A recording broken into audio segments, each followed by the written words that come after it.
youngest MP of India. I, Pushpendra Saroj. Welcome to the show. 25 साल की उम्र में खेलने कूदने की उम्र ही मानते हैं। 25 की उम्र में आ गया। अब जब मैं 35 होऊंगा, मैं 10 इयर्स तक ऑलरेडी पॉलिटिक्स में रह चुका हूँ। I will have that experience. मुझे आपका होम भी एक्सप्लोर करने का प्लान है, क्या दिखा सकते हैं आप? ये मेरा एमपी हाउस है। सर, पेंटिंग में आपका बहुत वर्चस्व लग रहा है।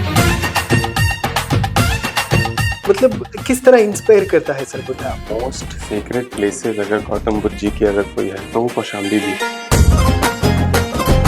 सरकारी आवास अच्छा है ना सर? मैं यहाँ पे थोड़ा अकेले रहता हूँ, फैमिली थोड़ा कम आती है। सबसे ऊपर है कॉन्स्टिट्यूशन। कितना पावर दिया है कॉन्स्टिट्यूशन ने? जिस पोजीशन में मैं हूँ कॉन्स्टिट्यूशन की बदौलत, अगर नहीं होता कॉन्स्टिट्यूशन तो मैं नहीं होता। जब आप पम्पलेट्स देने जा रहे थे तो लेने से भी मना कर रहे थे। लोग लड़ाई लड़ रहे थे लाठियों से, लेकिन उन्होंने कलम से बदलाव किया। और जिसका जीता जागता सबूत मैं हूँ। क्या देना चाहिए कौशाम्बी को? फादर साहब ने जब मिनिस्टर रहे तो बहुत सारी चीजें देने का कहा। राजनीति में आप सबसे ज्यादा किसको फॉलो करते हैं? कौन रहा है आपका इंस्पिरेशन? देखिए, स्वाभाविक है कि मेरे फादर से ज्यादा क्लोज तो कोई नहीं रहा है मेरे से। बसपा से बहुजन समाज पार्टी से अपनी राजनीति चालू की। तब हमारे पास चुनाव लड़ने के लिए पैसे नहीं थे, तो एक समय था जो मानव कांशीराम जी ने भी पैसे दिए थे। आप तो क्रिकेटर बनना चाहते थे, लेकिन जहाँ पे क्रिकेट का रिटायरमेंट चालू होता है वहाँ पे पार्लियामेंट का सीजन चालू होता है। युवा राजनीति में सक्सेस होना चाहता है तो उसे क्या फॉलो करना पड़ेगा? घर बैठ करके रील्स देख करके उसमें एक्टिव पार्टिसिपेशन करने से कुछ नहीं होगा। सर, बुलडोजर पॉलिटिक्स पे आपकी राय क्या है? सिर्फ बुलडोजर उनके घर पे चलता है जो राजनेता के खिलाफ बोलता है, सीएम के खिलाफ बोलता है, भारतीय जनता पार्टी के खिलाफ बोलता है। लोगों को दफ्तर में कितने बजे मिलते हो? कैसे रहता है वहाँ पे कामकाज? मैं अपने लोगों के बीच जाऊँ, ना कि लोग मेरे पास घर आए। ಈ ಕಾರ್ಯಕ್ರಮದ ಪ್ರಾಯೋಜಕರು ವಿನಯ್ ಕುಮಾರ್ ತರೀಕೆರೆ, ಮಹಾಪ್ರಧಾನ ಕಾರ್ಯದರ್ಶಿ, ಬೆಂಗಳೂರು ಕೇಂದ್ರ ಲೋಕಸಭಾ ಕ್ಷೇತ್ರ, ಯುವ ಜನತಾ ದಳ. ಅಭಯಾನಲ್ಲಿ ಇವತ್ತಿನ ಗೋಲ್ಡ್ ಪ್ರೈಸ್ ಚೆಕ್ ಮಾಡಿದ್ಯಾ? ಇಲ್ಲ. ಅಭಯಾನಲ್ಲಿ ಗೋಲ್ಡ್ ಸೇಲ್ ಮಾಡು, ಗೋಲ್ಡ್ ಇಂಟ್ರೆಸ್ಟ್ ಸೇವ್ ಮಾಡು. 8861 600 600.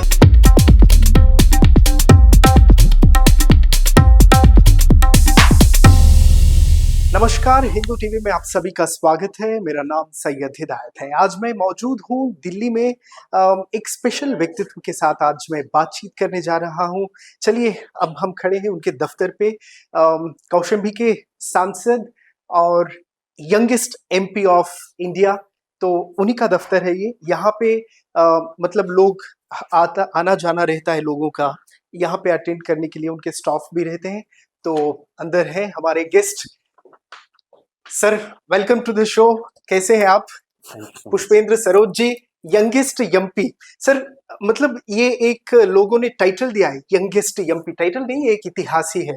इस इतिहास को आप कैसे देखते हो? देखिए, ये लोगों ने नहीं दिया। मुझे लगता है कि लोगों ने अगर कोई टाइटल दिया है तो वो कौशाम्बी का बेटा, हाँ, कौशाम्बी का सुपुत्र है। यस, कौशाम्बी का सुपुत्र, कौशाम्बी का बेटा टाइटल दिया है। हाँ। और क्योंकि इतिहास में सबसे यंगेस्ट एमपी में रहा हूँ तो फिर करेक्ट।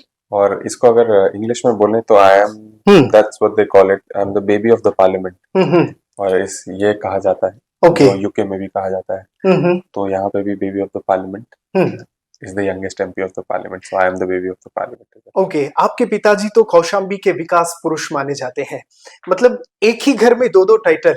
इनको मतलब टाइटल लेना उतना आसान नहीं रहता, लेकिन उसको मैनेज करना, उसको बरकरार रखना बहुत बड़ा चैलेंज रहता है। कैसे मैनेज कर रहे हो आप? देखिए, अब मुझे तो 2 साल हुआ है, 1.5 years and going on. Correct. और जैसा आपने बोला, मेंटेन करना सबसे ज्यादा डिफिकल्ट रहता है और फिर से जीत करके आना on the basis of what you are. Okay. Coming जीत करके पहली बार आना अपने फादर के नाम पे, अपने फादर के काम पे, वो तो सही बात है, मैं जीत करके आया हूँ, लेकिन उसको मेंटेन करके अपने नाम और अपने काम पे जीतना बहुत मुश्किल रहता है। करेक्ट। 1.5 years का एक्सपीरियंस मेरा अच्छा रहा है, अप्स एंड डाउन्स रहे हैं, okay. But to be honest एक नया ट्रेजेक्टरी है हाँ हाँ। और एक नौजवान के लिए भी एक नई स्थितियां हैं, एक परिस्थितियां बनती हैं, एक नया मैदान है। ओके। तो सीख रहे हैं, गिर रहे हैं, उठ रहे हैं, सीख रहे हैं और कर रहे हैं जितना कर पा रहे हैं। हम लोग मतलब खेलने कूदने की उम्र ही मानते हैं, इधर उधर जाना ऐसा कुछ रहता है। इतनी बड़ी जिम्मेदारी को मतलब कैसे ठान लिया कि ये मैं करके ही दिखाऊंगा? देखिए आना तो था कभी ना कभी, और मुझे लगता है जब हम और बात करेंगे तो स्वाभाविक है कि नौजवानों की बात आएगी एंड Correct. उनको कैसे पॉलिटिक्स में हिस्सा लेना चाहिए, क्या बोलना चाहिए, क्या करना चाहिए। तो मेरा बस यही मानना था, मैंने खुद भी अपने ऊपर अप्लाई किया है ओके। कि अगर इवेंचुअली आना है तो पहले ही आ जाओ। जितना टाइम आप आने तक वेस्ट कर देंगे उतने में आप सीख जाएंगे, और जहां आपने पहले प्लान किया था कि आप एंटर करेंगे तब तक आप एक एक्सपीरियंस पॉलिटिशियन बन जाएंगे। तो 35 की उम्र में अगर मैं कहूँ कि मैं आना चाहता था, ओके। 25 की उम्र में आ गया। अब जब मैं 35 का होऊंगा, मैं 10 years तक ऑलरेडी पॉलिटिक्स में रह चुका हूँ, I will have that experience. Correct. तो एक डिफरेंट स्टेप है, जैसे आपने बोला खेल कूद की उम्र है और भी कुछ कर सकते थे, और सही में कुछ कर सकते थे और भी कुछ जगह देखा भी था, बट फिर डिसीजन लिया यही आना है। अमेजिंग। सर आपके पीछे फोटो है, उसके बारे में कुछ बता पाएंगे क्या है? जी ये तो मेरे फादर हाँ। और ये मैं हूँ, और ये जैसा आप सब लोग जानते हैं मानव कांशीराम जी हैं, जिनका एक बहुत बड़ा मूवमेंट के बदौलत मेरे फादर पॉलिटिक्स में आए। उन्होंने बसपा से बहुजन समाज पार्टी से Correct. अपनी राजनीति चालू की, और मुझे याद है कि जब बहुत पिछड़े तबके से आते थे मेरे फादर, और उन्होंने भी डिसाइड किया था कि भी वो जॉब नहीं करेंगे, ओके। और उन्होंने भी जॉब नहीं किया, वो अपनी नौकरी छोड़ करके आ गए थे। ओह। और तब हमारे पास चुनाव लड़ने के लिए पैसे नहीं थे, तो एक समय था जब मानव कांशीराम जी ने भी पैसे दिए थे चुनाव लड़ने के लिए, और उसके बाद से हमने पीछे मुड़कर नहीं देखा मेरे फादर साहब ने। ओह। वो भी 5 टर्म विधायक और 2 बार कैबिनेट मिनिस्टर बने। तो हम जब भी उनकी पुण्यतिथि होती है या फिर उनकी एनिवर्सरी होती है, हम जरूर जाते हैं और माल्यार्पण करते हैं और लोगों से मिलते हैं, वहाँ पे बड़ा प्रोग्राम रखते हैं। तो ये उसकी तस्वीर है। जब मैं Okay. सांसद बना तो मेरा पहला प्रोग्राम था, और मेरे फादर साहब का भी। Amazing. Sir doctor B R Ambedkar की अम्बेडकर साहब की फोटो है, तस्वीर है यहाँ पे। हर वक्त जब भी आप इस कुर्सी पे बैठते हो, शायद उन्हीं को ही देख के आप अपना काम भी शुरू करते हो। नहीं बिल्कुल, और इनको तो कौन नहीं जानता। करेक्ट। और इंडिया के फ्लैग के बगल में अगर किसी की पहचान है तो गांधी जी और अम्बेडकर साहब की पहचान है, और हमको अगर किसी ने पहचान दी है तो अम्बेडकर साहब ने दी है। आज तो खैर एक डिफरेंट दौर हो गया कि अम्बेडकर जी को कोई पढ़े बिना ही सब राजनीति जरूर कर रहे हैं।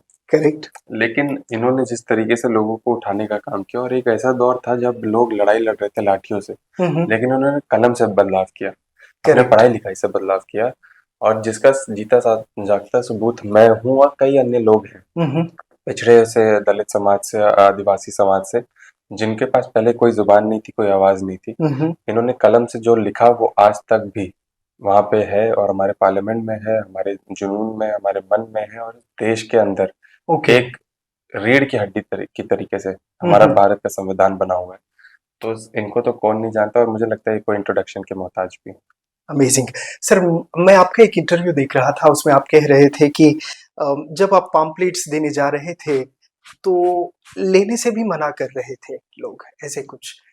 मतलब आपके पिताजी इतने ऊंचे पॉलिटिकल स्तर पे रहने के बावजूद भी ऐसा मतलब एक सिचुएशन देखना पड़ता है, तो सामान्य जो वर्ग से आते हैं उनका क्या सिचुएशन होगा?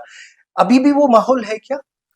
देखिए मैं क्योंकि वो मेरी कही हुई बात पार्लियामेंट में भी थी, और मैंने वो महसूस भी की थी, तो इसीलिए मैंने पार्लियामेंट में वो कही थी। ओके। आप कोई भी वर्ग से आए, कोई भी हिस्ट्री से आए, या फिर कोई भी आप सोशल प्लेटफॉर्म से आए, अगर आप अभी भी रूरल इंडिया या फिर वो आप जमीन में जाएंगे, ओके। तो जातिवाद है, और जातिवाद आए दिन लोगों को फेस करना पड़ता है। ओह। मेरे साथ भी कुछ ऐसा ही हुआ था, लेकिन मैं कहूंगा कि चेंजेस आ रहे हैं एजुकेशन की वजह से। अगर आप आज के जातिवाद को पहले के जातिवाद से कंपेयर करेंगे तो बहुत कम होगा, और मुझे लगता है आने वाली पीढ़ियों में वो जातिवाद कहीं ना कहीं खत्म होगा, लेकिन वो तभी खत्म हो पाएगा जब हम एजुकेशन प्रोवाइड कर पाएंगे ओके। और शिक्षा दे पाएंगे हमारे नौजवानों को, हमारे बेटे बेटियों को, हम्म। ताकि वो फर्क करना, नफरत करना ना सीखे, एक साथ मिल करके और सोशलिज्म को आगे बढ़ाने का काम करें। राजनीति में आप सबसे ज्यादा किसको फॉलो करते हैं, कौन रहा है आपका इंस्पिरेशन? देखिए, स्वाभाविक है कि मेरे फादर से ज्यादा क्लोज तो कोई नहीं रहा है मेरे से, ओके। और बचपन से देखा है उनको। हम्म।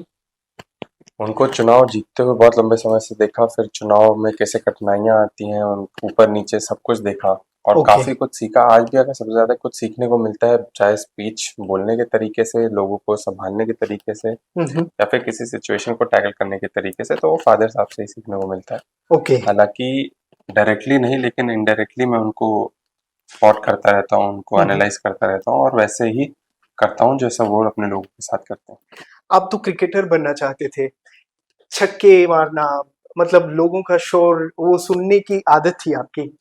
पार्लियामेंट टोटली डिफरेंट प्लेटफॉर्म है, तो मतलब कैसे फील करते हो जब आप पार्लियामेंट में जाते हो?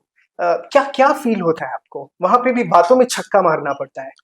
देखिए, मुझे याद है पार्लियामेंट, और आपने जैसे बोला इतनी यंग एज में पार्लियामेंट हाँ। जाना, और ये हमारी फील्ड नहीं है। हम्म। अगर आप क्रिकेट की फील्ड देखेंगे तो एक स्पोर्ट्समैन की फील्ड और उसकी एज को एनालाइज करेंगे तो वो 25-26 साल में, और 30-32-35 साल आते आते पीक हो जाता है, वो रिटायर हो जाता है। ओके। लेकिन जहाँ पे क्रिकेट का रिटायरमेंट चालू होता है, वहां पे पार्लियामेंट का सीजन चालू होता है। ओके। और पार्लियामेंट के जो एज है, वो आज के डेट पे मुझे लगता है कि 60 या फिर 55 ईयर्स एवरेज एज है एक एमपी की। करेक्ट। इस पार्लियामेंट सेशन में 18th लोकसभा में मेरी 25 है, लेस देन हाफ। तो एक सरियल एक्सपीरियंस है, एक अलग एक्सपीरियंस है, और काफी कठिन एक्सपीरियंस है टू बी ऑनेस्ट। और वो बोझ है, वो रिस्पॉन्सिबिलिटी समझ में आती है कि जो बातें यहाँ पे हैं वो देश को चलाने की, देश को आगे बढ़ाने की, लोगों को जोड़ने की बातें हैं। और यहाँ पे वो जैसा आपने बोला कि क्लासरूम जैसा कोई हंसी मजाक नहीं होता है। करेक्ट। जो आप कहते हैं तथ्यों के साथ कहते हैं, जो आप बोलते हैं शायद उसको इस तरीके से लिया जाता है कि वो आपकी इंडिया की फॉर्मेशन ऑफ पॉलिसी में बदलाव ला सके, इंटीग्रेट हो सके। तो संवैधानिक रूप से, आधिकारिक रूप से बहुत स्ट्रॉन्ग, ये हमारा सबसे बड़ा लोकतंत्र का मंदिर कहा जाता है। ओके। तो यहाँ पे हम जब भी आते हैं तो अपने तथ्यों के साथ, अपनी बातों के साथ पूरा मजबूती से आते हैं, और 140 करोड़ की जनता और मेरे खुद कौशाम्बी के लाखों लाख जनता की आवाज रखने का काम करता हूँ। ओके सर, बहुत सारे बुक्स भी हैं, मतलब आपको पढ़ाई में भी ज्यादा इंटरेस्ट होगा क्योंकि आपने लंदन में पढ़ाई की थी, जरूर पुस्तकों से लगाव होगा। कोई मतलब बायोग्राफी पढ़ी है आपने किसी की? देखिए, मैंने अम्बेडकर साहब को पढ़ा। हाँ। और ये जो बुक्स हैं, ये मेजरली वो वाली बुक्स हैं जो मुझे एमपी बनने के बाद मिली।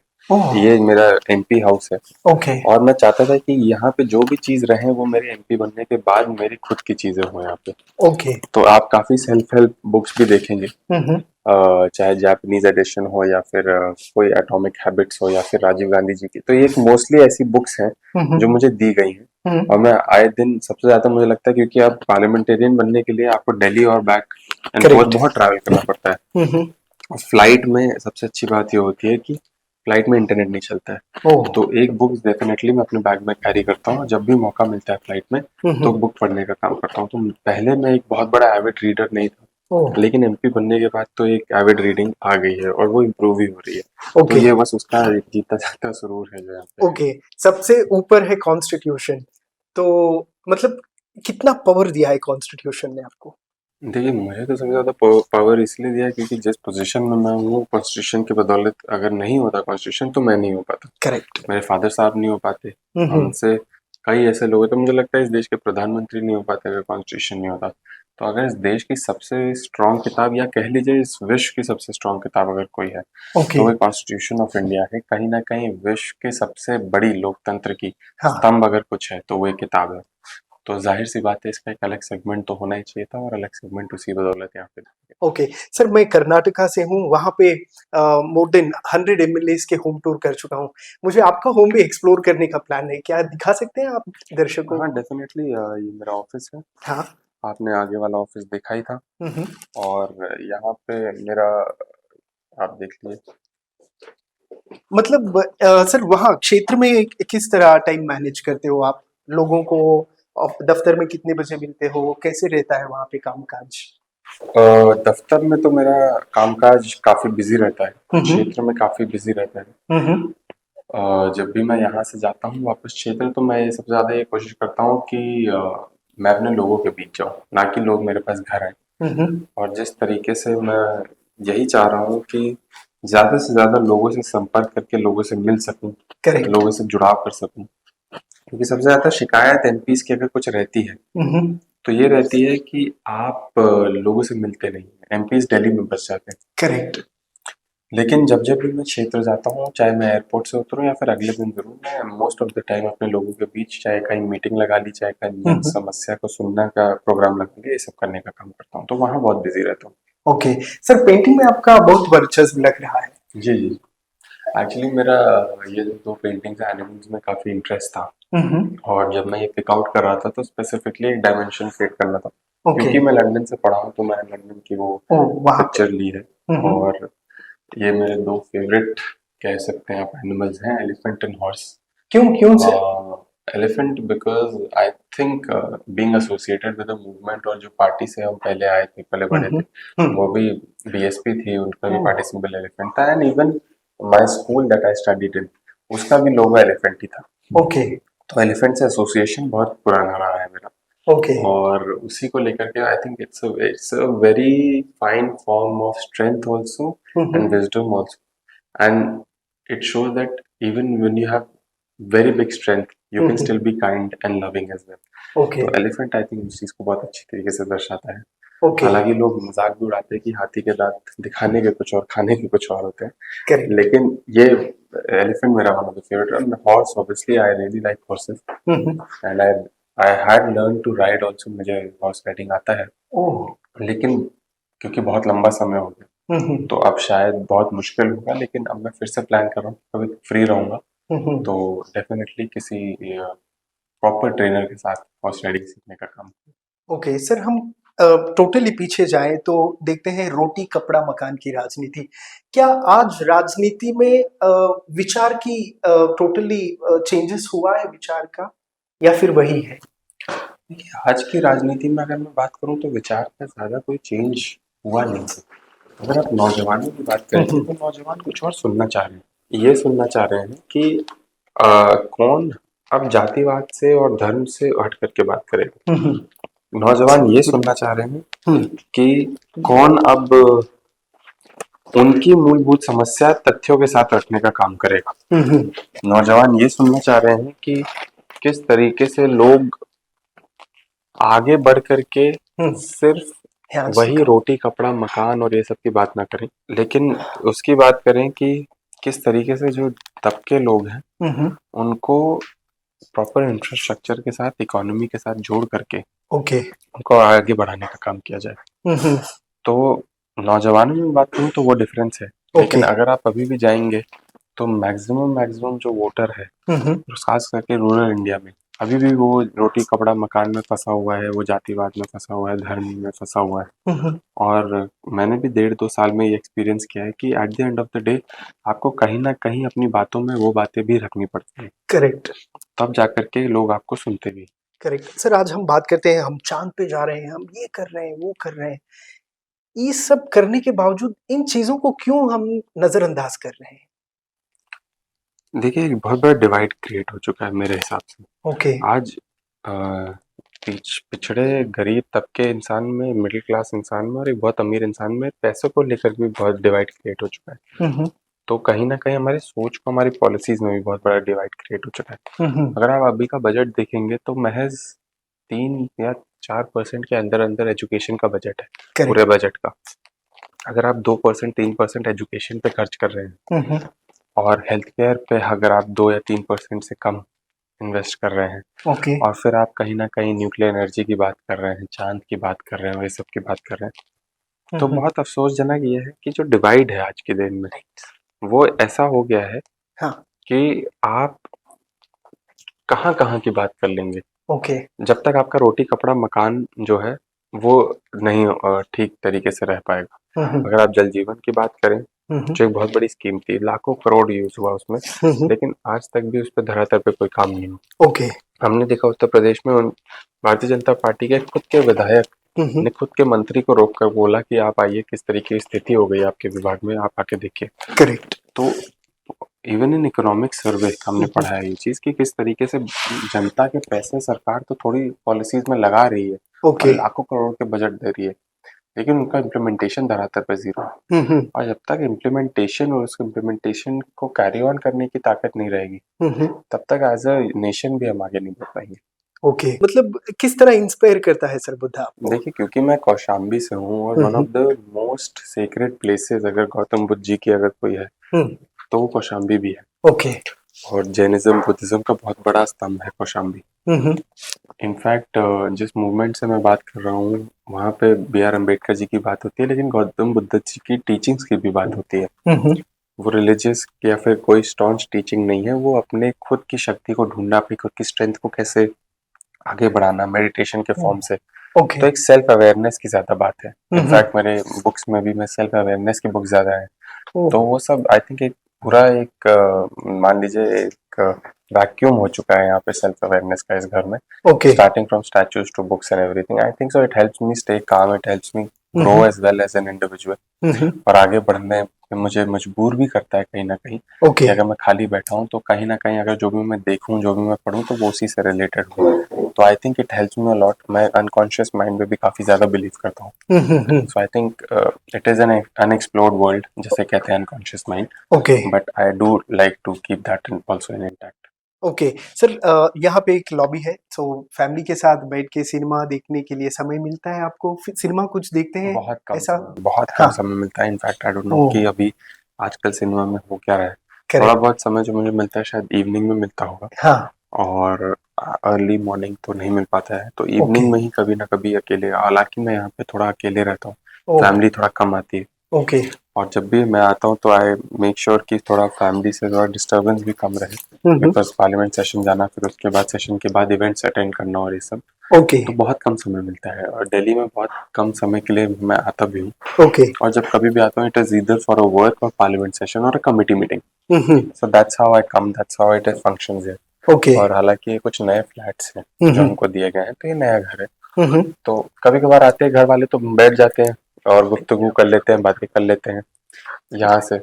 तो यहाँ पे भी यादें हैं। हाँ, सरकारी आवास अच्छा है ना सर? हाँ, रहने के लिए? it's really nice. It's safe, it is comforting, it is calm, and it is mostly it is safe.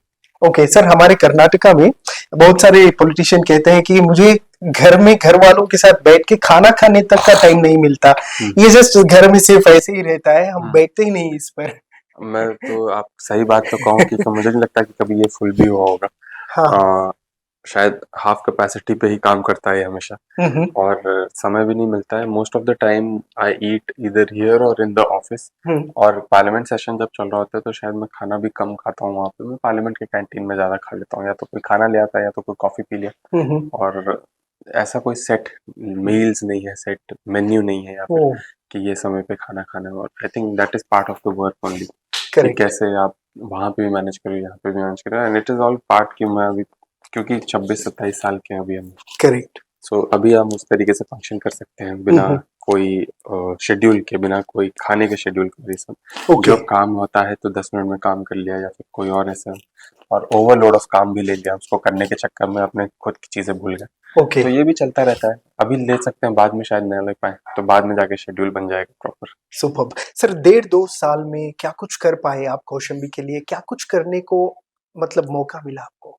देखिए, सबसे पहले तो मैंने देखा कि apart from the MP lads, you have to work very hard to get other investors also in your constituency. Correct. There are a lot of people जो मदद करना चाह रहे हैं, खुद से मदद करना चाह रहे हैं। Okay.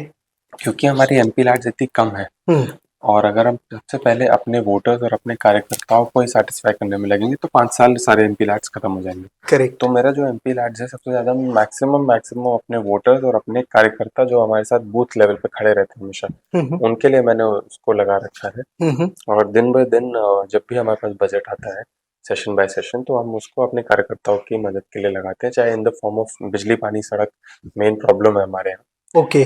तो बिजली के फॉर्म में हो, सड़क के फॉर्म में देना हो। उसके अलावा एक सार्वजनिक रूप से मेरे कुछ प्लान्स है, खास करके एजुकेशन को लेकर के अपनी कॉन्स्टिट्यूएंसी में, ओके।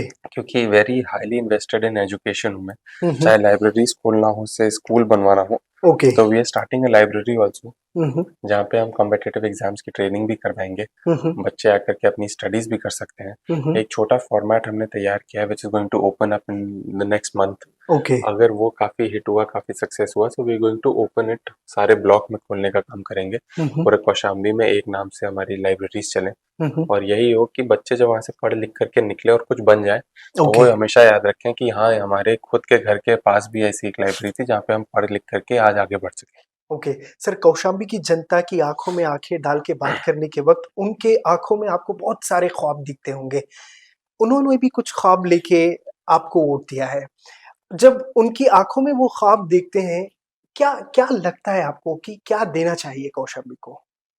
देखिए, कौशाम्बी को मुझे लगता है मेरे फादर साहब ने जब मिनिस्टर रहे तो बहुत सारी चीजें देने का काम किया, बिकॉज बड़ा बजट भी था, वो सरकार में भी थे। आज मेडिकल कॉलेज कौशाम्बी में खुल रहा है, लेकिन जिला अस्पताल उसके साथ अटैच नहीं है। ओके। मेडिकल कॉलेज तभी सक्सेसफुल हो पाता है जब उसके साथ हॉस्पिटल अटैच्ड हो। उस समय पे मेरे फादर साहब ने जिला अस्पताल खोलने का काम किया था, इंडोर स्टेडियम बनाने का काम किया था, वहाँ पे कई ऐसे स्कूल सिर्फ बालिकाओं के लिए खोलने का काम किए थे, क्योंकि हमारी बालिका बहुत दूर दूर तक अकेले नहीं पढ़ने जा सकती थी। तो विशेष रूप से बालिका के लिए इंटर कॉलेज, इंटर स्कूल खोलने के काम किए थे। ओके। नवोदय विद्यालय खोलने का काम किए थे। तो एजुकेशन में बहुत हैवी इन्वेस्टमेंट रहा है। इनफैक्ट कहा जाता है, अगर आप कौशाम्बी कभी आइए, मैं आपको इन्वाइट करता हूँ, तो आप वहाँ पे जाएंगे तो वहाँ के खुद लोग बोलते हैं कि उन्होंने कौशाम्बी को कौशाम्बी बनाने का काम किया, क्योंकि वो पहले इलाहाबाद का हिस्सा था। करेक्ट। तो उन्होंने हेडक्वार्टर्स बनवाए, इंफ्रास्ट्रक्चर डिजाइन किया, कि डीएम से लेकर एसपी से लेकर सब कलेक्ट्रेट, तहसील सब कौशाम्बी में बैठे। जब आप मेन इंफ्रास्ट्रक्चरल डिजाइन कर लेते हैं और उस पर इन्वेस्ट करते हैं, तो कहीं ना कहीं आपको लोगों का इनफ्लो भी दिखने लग जाता है, इंटरेस्ट भी दिखने लग जाता है। करेक्ट। अगर आप डीएम, एसपी और सब तहसील वहाँ पे बैठा देंगे, तो खुद लोग वहाँ पे रहना पसंद करेंगे, वहाँ पे उनकी समस्या सॉल्व हो जाएंगी, खुद उनके दफ्तर के पास सारे काम होने लग जाएंगे। उनको इलाहाबाद दूर नहीं आना पड़ेगा। तो ऐसे इंफ्रास्ट्रक्चरल डेवलपमेंट मैं चाहता हूँ कि हमारे उसमें हो, जो एक रफ्तार पहले बढ़ी थी, हालांकि बहुत लंबा समय हो गया हमको बड़े पावर से, बड़े निधि से, बड़े पैसों से दूर रहे हुए, कि जब हम इन्वेस्ट कर सके अपने जनता के लिए, तो वो जो पीछे हो रहे हैं हम, उस गैप को अगर हम फिल कर लें और जल्दी से जल्दी फिल कर लें, तो फिर से कौशाम्बी को हम उस रास्ते पे ले जा सकेंगे। ओके सर, समाजवादी पार्टी से बहुत सारे युवा इस बार चुन के आए हैं। स्कूल में एक कंपटीशन रहता है कि पढ़ाई में मैं फर्स्ट आऊं, मैं फर्स्ट रैंक लाऊं, ऐसा कंपटीशन रहता है। राजनीति में भी क्या उसी तरह कंपटीशन रहता है कि मैं अपने क्षेत्र को सबसे ज्यादा लेके जाऊंगा, मैं करूंगा ऐसे कुछ?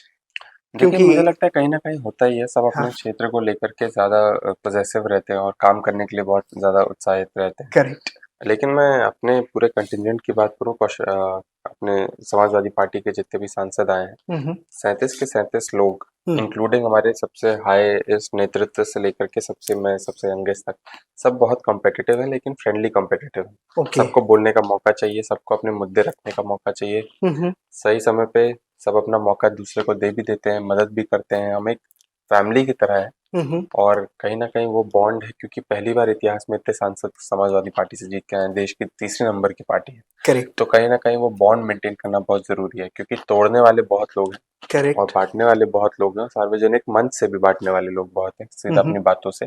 लेकिन एकजुट होकर के जब हम वहां पे जाते हैं, चाहे चेंबर में, चाहे बाहर हमारी मीटिंग हो, तो हम एकजुट होकर के उत्तर प्रदेश की आवाज उठाने का काम करते हैं, नौजवानों की उठाने का काम करते हैं, किसानों की बात उठाने का काम करते हैं। और फ्रेंडली फाइट तो मुझे लगता है बहुत नेसेसरी है।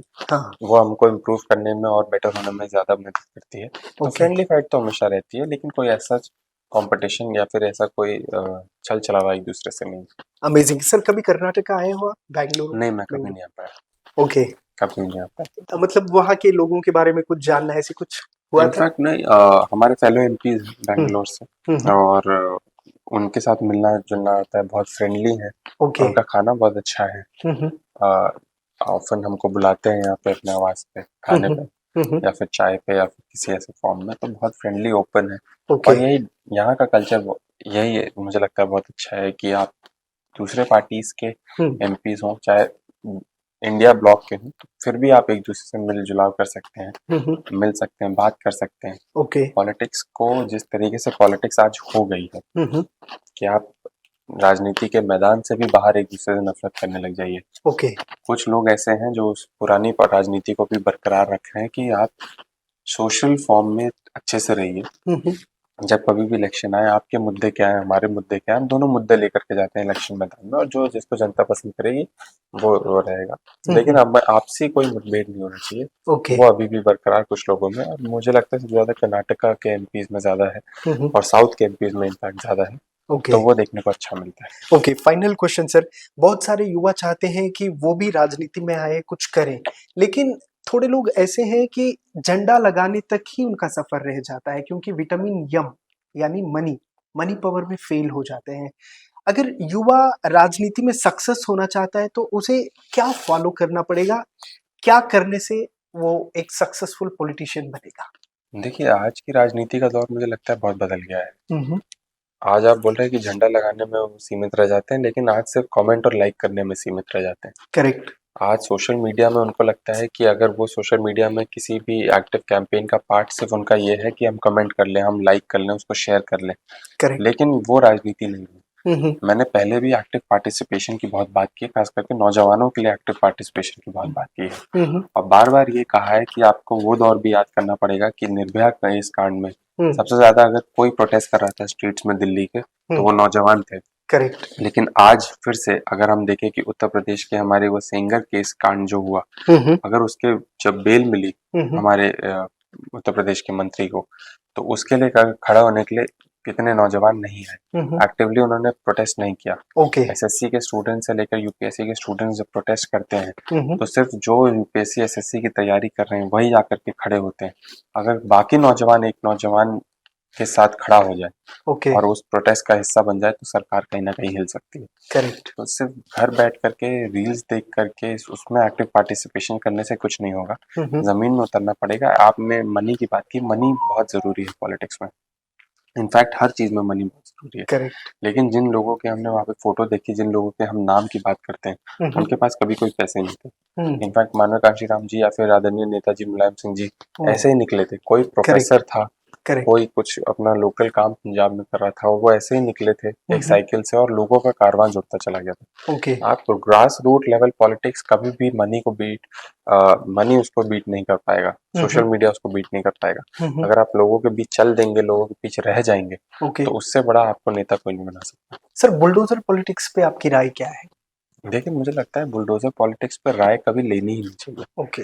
अगर कोई सीएम के इतने बड़े पद पे है, तो वो सबका सीएम है। वो हर धर्म का, हर जाति का, हर विशेष का सीएम है। वो उसको लोगों को जोड़ने की बात करनी चाहिए, इंफ्रास्ट्रक्चर की बात करनी चाहिए, इंफ्रास्ट्रक्चर खड़ा करने की बात करनी चाहिए, नहीं कि बुलडोजर से चीजें गिराने की बात करनी चाहिए। इस पे हमको राय नहीं, ये तो पूर्व विरोध हम सब करते हैं ऐसी राजनीति का।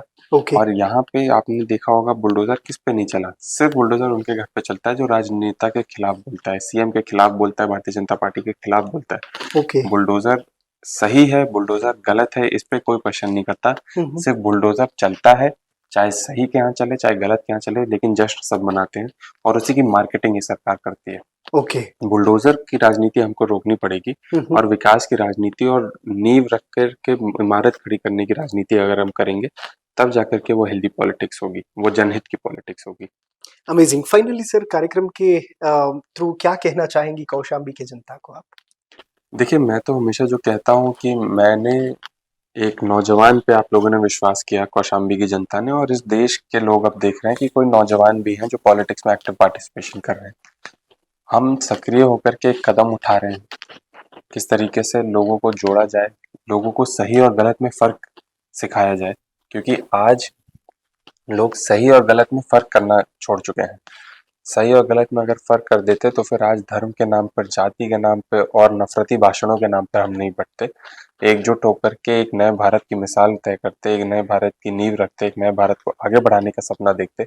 और मुझे लगता है कहीं ना कहीं नौजवानों को अब ये झंडा उठाना पड़ेगा और मैदान में आना पड़ेगा, और एक्टिव पार्टिसिपेशन पॉलिटिक्स में करना पड़ेगा, तब जाकर के बदलाव होगा। और आप किसी को भी पसंद करिए, चाहे मुझे पसंद करिए, चाहे किसी को भी पसंद करिए, लेकिन एक नेता को पकड़ के चलिए, तब जा करके हमारा भारत आगे बढ़ने का काम करेगा। Amazing, thank you so much sir, बहुत Thank खुशी you. हुई आपसे बातचीत करके बहुत- and all the very best, Thank you. और भी सक्सेस मिले आपको लाइफ में। Thank you so much. Thank you. Okay, ये था आज का स्पेशल इंटरव्यू पुष्पेंद्र सरोज जी के साथ। कौशाम्बी के सांसद की बात आपके सामने रखने की हमारी छोटी सी कोशिश। देखते रहिए हेलो हिंदू, मैं हूं सैयद हिदायत, साइनिंग ऑफ दिल्ली से।